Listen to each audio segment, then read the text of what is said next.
नमस्कार दोस्तों, आज का खुलासा न्यूज में आपका स्वागत है। मैं हूं नदीम अहमद और आज डालते हैं एक नजर 26 नवंबर की खबरों पर। गढ़ीपुख्ता क्षेत्र के गांव भैंसवाल निवासी एक युवक की अपहरण कर हत्या कर दी गई। आरोपी अपहरणकर्ताओं द्वारा परिजनों को फोन कर 5 लाख रुपए की रंगदारी भी मांगी गई। पुलिस ने परिजनों को कॉल कर फिरौती मांगने वाले आरोपी को गिरफ्तार कर अपहरण युवक का शव बरामद किया है, जिससे परिजनों में कोहराम मच गया। पुलिस ने शव का पंचनामा भरकर पोस्टमार्टम के लिए भेज दिया है। गढ़ीपुख्ता क्षेत्र के गांव भैंसवाल निवासी देवेंद्र पुत्र श्यामा कश्यप हरियाणा में जींद में कार्य करता है। बताया जाता है कि गत दिवस वे अपनी पुत्री का जन्मदिन होने के कारण गांव लौटा था और गुरुवार शाम शामली के हॉस्पिटल में दवाई लेने के लिए गया था, लेकिन रात को घर वापस नहीं लौटा। परिजनों ने देवेंद्र की तलाश की, लेकिन उसका कोई सुराग नहीं लग सका। आरोप है कि रात्रि करीब 8 बजे भतीजा नीरज के पास किन्हीं अज्ञात बदमाशों ने फोन कर देवेंद्र के अपहरण करने की सूचना दी और 5 लाख रुपए की रंगदारी मांगी गई, जिससे परिजनों में हड़कंप मच गया। परिजनों ने मामले की सूचना गढ़ीपुख्ता पुलिस को दी। पुलिस ने भी सर्विलांस के माध्यम से फिरौती मांगने वाले बदमाश की तलाश शुरू कर दी थी। एसपी के आदेश पर सघन चेकिंग अभियान चलाया गया, लेकिन रात भर देवेंद्र का कोई सुराग नहीं लग सका। शुक्रवार को एसपी ने फिरौती मांगने वाले आरोपी को सर्विलांस के माध्यम से गिरफ्तार करा दिया, जिसकी निशानदेही पर पुलिस ने देवेंद्र का शव खेतों से बरामद किया। पकड़े गए आरोपी ने बताया कि वे 3 लोग थे, जिन्होंने रात्रि में एक साथ बैठकर शराब पी थी और उनके बाद कहासुनी हो गई थी और देवेंद्र की गला घोटकर हत्या कर दी गई थी। पुलिस ने दूसरे आरोपी की तलाश शुरू कर दी है। पुलिस अधीक्षक सुकृति माधव ने बताया कि मुख्य आरोपी की गिरफ्तारी कर ली गई है। मृतक के साथ आरोपी ने बैठकर शराब पी थी और कहासुनी के बाद हत्या कर दी गई। फरार साथी की तलाश जारी है, जिसको जल्दी गिरफ्तार कर लिया जाएगा। प्रकरण है देखिए, कल रात को लगभग 9 बजे एक कॉल आया था पुलिस को, जिसमें कि यह बताया गया कि एक कॉल आया है जिसमें कॉलर के द्वारा बताया जा रहा है कि कुछ पैसे की मांग की जा रही है और वो पैसे दिए जाने के बाद ही जो व्यक्ति है उसको छोड़ा जाएगा। तत्काल सारी टीमें एक्टिव की गई और रात भर कॉम्बिंग की गई, सारे जो सर्वेलांस और इन सब के माध्यम से जानकारी इकट्ठा की गई और कॉलर की पहचान भी कर ली गई। आज उस व्यक्ति को अरेस्ट किया गया है और उससे पूछताछ में पता चला है कि उस व्यक्ति की रात में इन लोगों ने हत्या कर दी थी। 2 आरोपी हैं इसमें। एक जो मुख्य आरोपी है जो कॉल भी कर रहा था, उसकी गिरफ्तारी हो गई है। दूसरे व्यक्ति की भी गिरफ्तारी जल्दी हो जाएगी। ऐसा पूछताछ में पता चला है कि ये तीनों व्यक्ति साथ में बैठ के खा पी रहे थे और वहाँ पर इनका कुछ विवाद हो गया और उसी विवाद के क्रम में बात बढ़ी और इन लोगों ने उसका गला घोंटकर हत्या कर दी और बाद में लगातार इस घटना को और छुपाने के लिए लगातार फिरौती के कॉल किए गए इनके द्वारा और फिरौती मांगने की कोशिश की गई और पुलिस द्वारा बहुत तत्परता से कार्य करते हुए इन लोगों को अरेस्ट किया गया है। बॉडी रिकवर की गई है और रात में ही मुकदमा लिख दिया गया था। अभी जो अन्य आवश्यक कार्रवाइयाँ हैं वो सारी कराई जा रही हैं। सर, कोई पहली रंजिश इसी तरह की पुरानी ऐसा कोई रंजिश नहीं है। तात्कालिक रूप से वहीं मौके पर इनके बीच एक विवाद हुआ था, उसी क्रम में बात बढ़ गई। तीनों लोग, जैसा बताया जा रहा है कि तीनों लोग शराब के नशे में भी थे और उसी दौरान एक विवाद हुआ, उसी से बात बढ़ गई जहां पर ये घटना कारित। सर, कितने लोग फरार हैं अभी? एक व्यक्ति जो मुख्य साजिश करता है, आप कह सकते हैं, उसकी अरेस्टिंग हो गई। एक और व्यक्ति जो इसके साथ था, उसकी अरेस्टिंग करनी बाकी है, जिसकी हम जल्द अरेस्टिंग। सर, हत्या कैसे की गई? हत्या जो है गला घोंट कर की गई है। Thank you. सरफरोशी संस्था द्वारा शहर के ब्लॉक रोड पर स्वास्थ्य जांच शिविर का आयोजन किया गया, जिसमें सैकड़ों मरीजों की जांच कर उनको उपचार भी दिया गया। शिविर में निःशुल्क दवाइयां भी वितरित की गई। शुक्रवार को शहर के ढेवा बस्ती में सरफरोशी संस्था द्वारा एक निःशुल्क स्वास्थ्य शिविर का आयोजन किया गया। शिविर का शुभारंभ जिलाधिकारी जसजीत कौर और पवन जल्लाद ने संयुक्त रूप से किया। इस दौरान जनरल फिजिशियन डॉक्टर इतना शुक्ला, स्त्री रोग विशेषज्ञ डॉक्टर नीलम शुक्ला, बाल रोग विशेषज्ञ डॉक्टर ऋषभ बंसल ने निःशुल्क परामर्श दिया। शिविर में सैकड़ों मरीजों के स्वास्थ्य की जांच कर उनको दवाइयां भी वितरित की गई हैं। संविधान दिवस के अवसर पर आजादी का अमृत महोत्सव के अंग के रूप में मनाते हुए अनेकों शिक्षण संस्थाओं में संविधान की शपथ दिलाई गई। इस दौरान एनसीसी कैडेटों द्वारा एक जागरूकता रैली भी निकाली गई, जिसमें कैडेटों ने हाथों में नारे लिखी तख्तियां लेकर लोगों को संविधान के प्रति जागरूक किया है।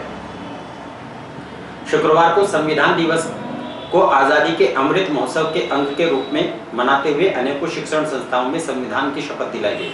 शहर के आर.के. कॉलेज में एनसीसी कैडेटों और शिक्षकों द्वारा संविधान दिवस धूमधाम के साथ मनाया गया। कैप्टन लोकेंद्र सिंह ने कैडेटों को भारतीय संविधान को निर्मित करने वाले महापुरुषों को याद कर नमन किया और संविधान महत्वता और उनके प्रदत्त अधिकारों और कर्तव्यों के बारे में विस्तार से जानकारी दी।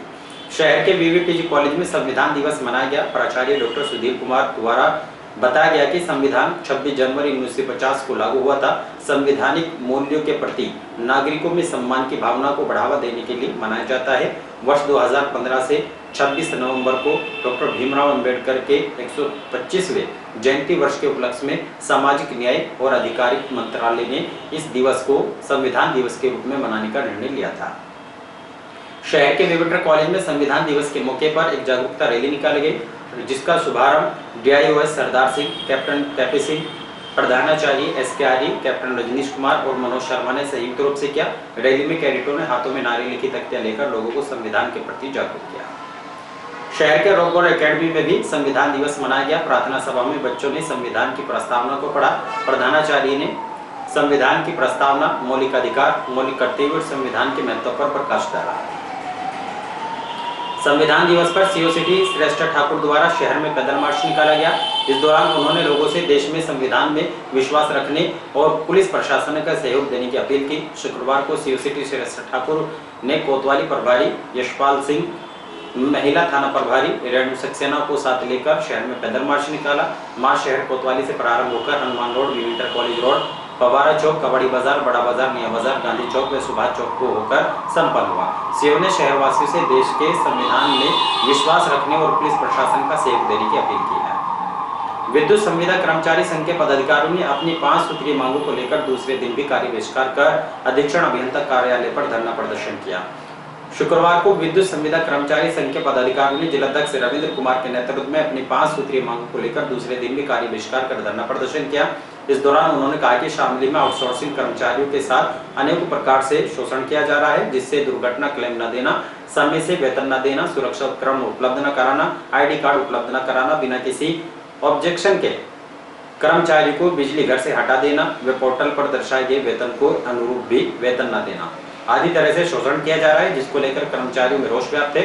उन्होंने कहा कि कई बार समस्याओं के समाधान को लेकर ज्ञापन भी दिया जा चुका है, लेकिन कोई कार्रवाई न होने से कर्मचारी कार्य बहिष्कार करने को मजबूर हैं। उन्होंने चेतावनी दी कि यदि उनकी मांगों को जल्द ही नहीं माना जाता तो शनिवार को वे सड़कों पर उतरकर आंदोलन करेंगे। हमारी जो मांग है 5 मांग है, जिनका लेटर हमने 15 तारीख में एससी साहब को रिसीव कराया था और 25 तारीख में हमारा कार्य बहिष्कार चालू हो गया था। हमारी जो 5 मांग है, नंबर 1 समय से वेतन, number 2 accidental claim, number 3 safety उपकरण, नंबर 4 पोर्टल के अनुसार वेतन, नंबर 5 संविदा कर्मचारियों को बिना ऑब्जेक्शन लेटर दिया हटा दिया जाता है और इनको आज तक कोई भी आईडी कार्ड उपलब्ध नहीं कराए गए। अगर यह मांगे हमारी नहीं मानी जाती है, जिस तरीके से हमारा कार्यक्रम चल रहा है यह बराबर चलता रहेगा और कल से हम एससी ऑफिस पर ही भूख हड़ताल पर रहेंगे। शहर के वीवीपीजी कॉलेज में सड़क सुरक्षा माह के अंतर्गत पोस्टर प्रतियोगिता का आयोजन किया गया, जिसमें छात्राओं ने सांकेतिक पोस्टर बनाकर लोगों को यातायात के नियमों के प्रति जागरूक किया। शुक्रवार को शहर के वीवीपीजी कॉलेज में सड़क सुरक्षा माह के अंतर्गत पोस्टर प्रतियोगिता का आयोजन किया गया। प्रतियोगिता के माध्यम से यातायात के नियमों के बारे में जानकारी दी गई। स्लोगन में सुरक्षा के मानकों के निहित हैं, आओ इसका पालन करके करें नवयुग का निर्माण, दुर्घटना से देरी भली, हेलमेट सबसे जरूरी आदि के माध्यम से लोगों को जागरूक किया। प्रतियोगिता में एमए प्रथम वर्ष की छात्रा आकांक्षा द्वितीय और शिक्षा द्वितीय आकांक्षा तृतीय आयशा प्रथम स्थान पर रही। निर्णायक मंडल के रूप में डॉक्टर प्रताप कुमार, डॉक्टर नीना छोकरा, डॉक्टर मृदुला जैन, JN यादव आदि रहे हैं। विकासखंड शामली में संविधान दिवस पर कर्मचारियों तथा अधिकारियों को शपथ दिलाई गई। इस दौरान सीडीओ ने संविधान के बारे में विस्तार से चर्चा की और उसके महत्व के बारे में भी बताया है। शुक्रवार को विकासखंड शामली में संविधान दिवस पर एक कार्यक्रम का आयोजन किया गया, जिसका शुभारंभ मुख्य विकास अधिकारी शंभुनाथ तिवारी ने किया। इस दौरान उन्होंने अधिकारियों व कर्मचारियों को भारत को एक संपूर्ण प्रभुत्व संपन्न समाजवादी पंथ निरपेक्ष लोकतांत्रिक गणराज्य बनाए जाने की शपथ दिलाई। इस दौरान उन्होंने कहा कि हमारे देश का कानून जितना लचीला है उतना ही सख्त भी है। देश के कानून में सभी को विश्वास रखना चाहिए। इस दौरान महिला कल्याण विभाग द्वारा दहेज प्रतिषेध दिवस भी मनाया गया। इस मौके पर जिला परियोजना निदेशक प्रमोद कुमार, खंड विकास अधिकारी राकेश कुमार, जिला प्रोबेशन अधिकारी संतोष कुमार श्रीवास्तव भी मौजूद रहे हैं।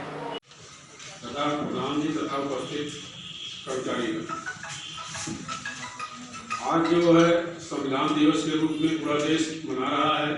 आज 26 नवंबर 1949 को हमारे देश में संविधान स्वीकृत हुआ था और 26 जनवरी 1950 को संविधान लागू हुआ। और एक ऐसा संविधान है ये जो विश्व का सबसे बड़ा संविधान है। मूल संविधान में 395 अनुच्छेद और 9 अनुसूचियां थी और यह अपने समय और परिस्थिति के अनुसार संविधान हमारा कठोर भी हो जाता है और लचीला भी हो जाता है। हमेशा सामान्य परिस्थिति में हमारा संविधान लचीला ही रहता है, लेकिन विशेष परिस्थितियों में कठोर हो जाता है, जैसे कि वायु आक्रमण के समय धारा 356 के अंतर्गत और 352 के अंतर्गत, 356 के अंतर्गत गृह युद्ध के समय और 360 के अंतर्गत जब वित्तीय संकट उत्पन्न हो जाता है तो आपातकालीन स्थिति लागू हो जाती है और राष्ट्रपति में महामहिम राष्ट्रपति में शासन सत्ता नहीं हो जाती है। तो हमारे संविधान और इन्हीं खबरों के साथ समाचार बुलेटिन ही समाप्त है। दीजिए इजाजत, नमस्कार।